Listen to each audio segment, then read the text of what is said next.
میرا خیال ہے کہ استاد جڑا بہرحال شاگرداں تو تے افضل ہی ہوندہ ہے. ساڑھے علاقے تے افضل ہی ہوندہ ہے. ساڑھے علاقے جڑا شاگرداں تو استاد جڑا ہے وہ افضل ہے.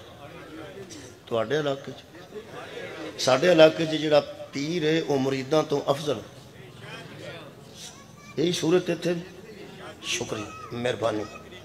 ساڑھے نزدیک اولاد تو باپ افضل ہو. الحمدللہ. یہ دا مطلب ہے کہ ایک ہی ساری کیٹیگری. افسوس دی گل ہے کہ اگر شاگرد زمین تے بیٹھے نے تو استاد کرسی تے بیٹھا ہے انہوں ایک فضیلت ہے نا جی. استاد دا کرسی تے بیٹھنا شاگرداں دی توہین ہے.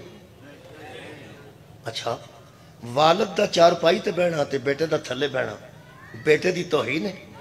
اچھا جی مرید دا تھلے بیٹھنا تے پیر دا منجی تے بیٹھنا مرید دی توہین ہے نہیں نا. تے جے علی نو محمد ایتھے کھلارے تے صحابہ دی بھی توہین کوئی